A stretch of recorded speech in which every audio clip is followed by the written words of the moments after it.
Sir నమస్కారం sir. నమస్తే. Sir Sharmila గారు మొన్న ఒక ప్రెస్ మీట్ పెట్టారు. అక్కడ ప్రభాస్ గారి ఇష్యూ తీసుకొచ్చారు. అంటే అంతకుముందు జగన్మోహన్ రెడ్డి గారు ఒక ప్రెస్ మీట్‌లో ప్రభాస్ గారికి, షర్మిల గారికి లింక్ ఉంది అని చెప్పేసి అంతకుముందు బాలకృష్ణ గారి ఇంటి వేదికగా ప్రచారం చేశారు. ఆళ్ళు ఈ విధంగా అని చెప్పేసి ఆయన కోట్ చేశారు. దానికి కౌంటర్ వేయడానికి షర్మిల గారు ప్రెస్ మీట్ పెట్టి ఈ ప్రచారం చేసింది బాలకృష్ణ గారు ఏమాత్రం కాదు, జగన్మోహన్ రెడ్డి గారే అని చెప్పేసి ఇప్పుడు చెప్తున్నారు. సో జగన్మోహన్ రెడ్డి గారు నిజంగా చేయించారా ఆ ప్రచారం? మరి షర్మిల గారు చెప్పింది నిజమేనా? దీన్ని ఆమె అంటే ఉద్దేశం ఏంటి ఈ వ్యాఖ్యలు చేయడం వెనుక? మీ ఒపీనియన్ ఏంటి సార్ దీనిపైన? అంటే ఆవిడ కాన్షియస్‌గా ఒక ధోరణి ప్రదర్శిస్తూ వస్తున్నారు. యాంటీ జగన్మోహన్ రెడ్డి క్యాంపెయిన్ ఆవిడ బలంగా చేస్తున్నారు. ఓకే. అంటే ఇందులో రాజకీయ పరమైనటువంటి విభేదాలు లేకపోతే రాజకీయ పరమైన విమర్శలు లేవు. చాలా క్లియర్గా ఇది ఆస్తి తగాదా అనేది స్పష్టంగా అర్థమవుతుంది. అంటే నాకు రావాల్సింది నాకు ఇచ్చే వరకు నేను ఈ గొడవ ఆపను అని ఆవిడ బలంగా చెప్పదలుచుకున్నారు. అందుకోసం ఆవిడ ఏం మాట్లాడటానికైనా వెనుకాడటం లేదు. ఓకే.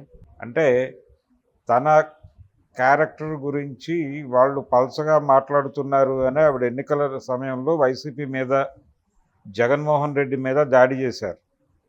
ఇప్పుడు ఆవిడే స్వయంగా ఆ టాపిక్ ఎందుకు మాట్లాడాలి? అసలు సంబంధం ఏముంది? ఆ పేరు ప్రస్తావించాల్సిన అవసరం ఏముంది? పబ్లిక్ డొమైన్లో 100 ఉంటాయి, 100 స్పెక్యులేషన్స్ ఉంటాయి. అవును. వాటిని నిర్ధారించటమో లేకపోతే ధృవీకరించటమో మీ ప్రోగ్రాం కాదు కదా. మీ ప్రోగ్రాం పొలిటికల్ క్రిటిసిజం చేయండి. ఇప్పుడు ఆయన అధికారంలో లేడు, మీరు అధికార పార్టీ చేస్తున్నటువంటి వ్యవహారాల మీద మీరు కేంద్రీకరించండి. ఈ రోజుకి మీరు జగన్మోహన్ రెడ్డి గురించే ఎందుకు మాట్లాడుతున్నారు? మీరు ఆంధ్రప్రదేశ్కి పిసిసి ప్రెసిడెంట్గా ఉన్నారు. మీరు ఆ పార్టీ నిర్మాణం మీద, ఆ పార్టీ వ్యవహరించాల్సినటువంటి రాజకీయ పద్ధతి మీద మీరు కేంద్రీకరించి పనిచేయండి. అది వదిలిపెట్టేసి ఈ రోజుకి జగన్మోహన్ రెడ్డి టార్గెట్ అంటే అది ఆస్తుల గొడవే, అంతకుమించి ఏమీ లేదు. జగన్మోహన్ రెడ్డి కూడా అంటే వైఎస్ రాజశేఖర రెడ్డి కుటుంబం తాలూకా ఆస్తి తగదా. అదేదో పాత వాక్యం ఉంది, ప్రపంచపు బాధ శ్రీశ్రీ బాధ, అలాగే కృష్ణశాస్త్రి బాధ ప్రపంచం బాధ అని ఒక ఫేమస్ డైలాగ్ ఉంది. అలా ఇప్పుడు రాజశేఖర్ రెడ్డి కుటుంబ ఆస్తుల బాధ ప్రపంచపు బాధగా మార్చే ప్రయత్నం చేస్తున్నారు. జగన్మోహన్ రెడ్డి రిజిడ్గా వ్యవహరించడం అనేది జరిగింది ఆ ప్రాపర్టీ విషయంలో. ఓకే. ఈవిడ మరింత పట్టుదలతో వ్యవహరిస్తోంది. అంటే కొట్టుకుంటున్నారు వాళ్ళిద్దరూ ఓపెన్గా ఆస్తుల గురించి. ఈ ఆస్తుల గురించి కొట్టుకోవడం అనే దానిలో వాళ్ళ కుటుంబం ఇన్ టోటల్ రోడ్డు మీదకి వచ్చిందనే విషయం కూడా మర్చిపోతున్నారు. మర్చిపోయి అతిగా వ్యవహరిస్తున్నారు ఇద్దరు. ఈ అతిగా వ్యవహరించడం వల్ల వాళ్ళు మాత్రమే యుద్ధంలో లేరు. ఆవిడతో పాటు కాంగ్రెస్ పార్టీ లింక్ అయి ఉంది, అతనితో పాటు వైఎస్ఆర్సీపీ అనే పార్టీ లింక్ అయి ఉంది.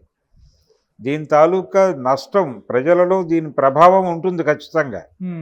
ప్రజల మెదళ్ల మీద వీళ్ళు వేస్తున్న ప్రభావం వలన కాంగ్రెస్ పార్టీ నష్టపోతుంది, వైఎస్ఆర్సీపీతో లింక్ అయి ఉన్నటువంటి వాళ్ళందరూ నష్టపోతారు. మొన్న జరిగినటువంటి అసెంబ్లీ ఎలక్షన్స్లో వైసీపీ తరఫున పోటీ చేసినటువంటి ప్రతి ఎమ్మెల్యే ఎంతో కొంత ఖర్చు పెట్టి ఉంటాడు కదా. ఆ ఖర్చు పెట్టిన వాడు ఓడిపోయాడు. వాడి ఓటమికి దారి తీసినటువంటి కారణాల్లో వైసీపీ పార్టీ మీద షర్మిల అండ్ సునీత చేసినటువంటి కామెంట్స్ ప్రభావం కూడా ఉండొచ్చు. వాళ్ళకేం అవసరం? వాళ్ళకేం రాదు కదా ఈ ఆస్తి. వైఎస్ఆర్సీపీలో ఉన్నటువంటి వాళ్ళందరికీ రాజశేఖర రెడ్డి ఆస్తిలో భాగం లేదు.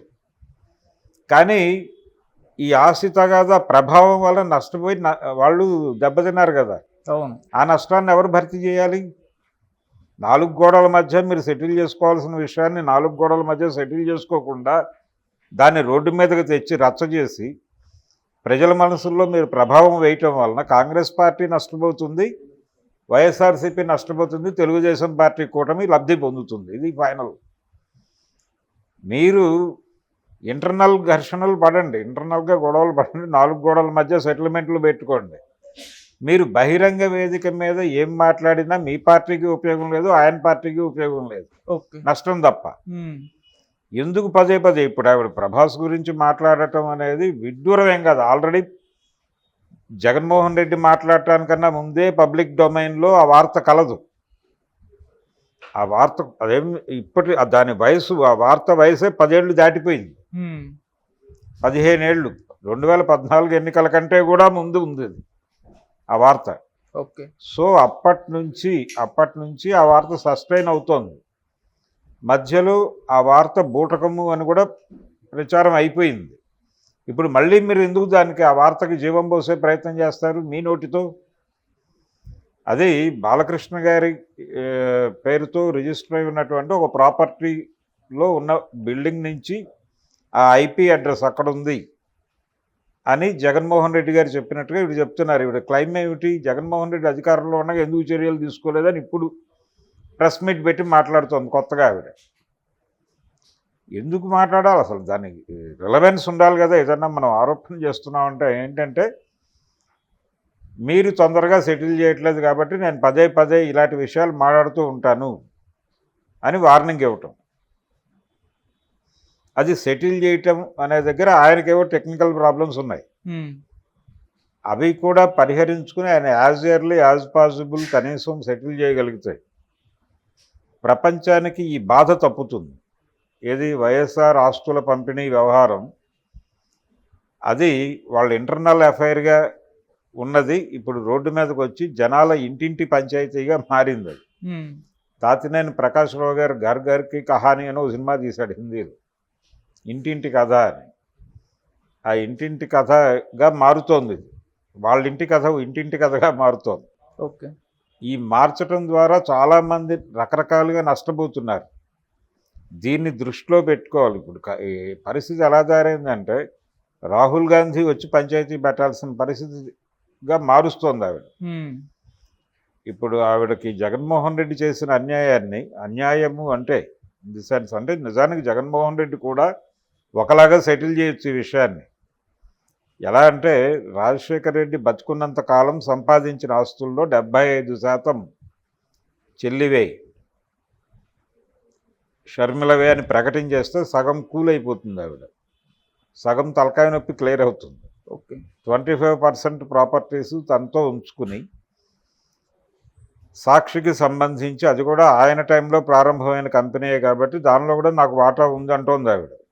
ఆవిడ వాటా కొనేసి, డబ్బులు ఇచ్చి కొనేసి, లేదు ఇంకేదన్నా ప్రాపర్టీ ఇచ్చి కొనేసి ఆవిడ్ని క్లోజ్ చేసి బయటకు పంపించేయటం అనేది చాలా అవసరం. అది గనక సెటిల్ అయితే తెలుగుదేశం పార్టీకి నష్టం మొదలవుతుంది, జగన్మోహన్ రెడ్డి బాగుపడతాడు, కాంగ్రెస్ పార్టీ బాగుపడుతుంది. అందుకని ఈ ఆస్తుల తగాదా తీరకుండా ఆ కాష్టాన్ని అలా మళ్లించటం కోసం వాళ్ళు ప్రయత్నం చేస్తున్నట్టుగా కనిపిస్తుంది. తొందరగా జగన్మోహన్ రెడ్డి తెలుగుదేశం పార్టీ మీద గెలుపు సాధించడం, ఇప్పుడు ఆల్రెడీ రకరకాలుగా ప్రెజర్స్లో ఉంది ఆ పార్టీ. చాలామంది పార్టీని వదిలేసి వెళ్ళిపోతున్నారు, భయపడుతున్నారు, కేసుల ద్వారా చాలామందిని టెర్రరైజ్ చేస్తున్నారు. రెండో వైపు దాని ఇమేజ్ని డ్యామేజ్ చేయడానికి షర్మిల గారి ద్వారా యుద్ధం చేస్తున్నారు. ఇలా ఒక 8 రకాల యుద్ధాలు జరుగుతున్నాయి వైసీపీ మీద. ఈ యుద్ధాలలో మేజర్ యుద్ధం ఇదే, ఈ ఇమేజ్ డ్యామేజ్ చేయటం కోసం షర్మిల గారి ద్వారా, షర్మిల అనే అస్త్రాన్ని ప్రయోగించి చేస్తున్న యుద్ధం. దీన్ని క్లోజ్ చేసుకోవాల్సిన అవసరం జగన్మోహన్ రెడ్డికి అంటే ఫస్ట్ ప్రయారిటీ అంటాం మనం, అది ఫస్ట్ ప్రయారిటీగా మారుతోంది. ఈ మార్చటం అనేది ఆవిడ ఎజెండా. అందుకని ఆవిడ ఏం చేయడానికైనా సిద్ధపడతారు, ఎక్కడి దాకా వెళ్ళటానికైనా సిద్ధపడతారు అనటానికి నిన్నటి ప్రెస్ మీట్ ఉదాహరణ. ఓకే. అందుకని ఇంకా ఎక్కువ కాలం దీన్ని కొనసాగించడం అనవసరం. యాజ్ ఎర్లీ యాజ్ పాసిబుల్ ఆవిడకి క్లోజ్ చేసేయటం మెజారిటీగా ఆయన చేయవలసింది. 2019 తర్వాత ఎక్వైర్ అయిన ఏ ప్రాపర్టీకి నీకు రైట్ లేదు. 2019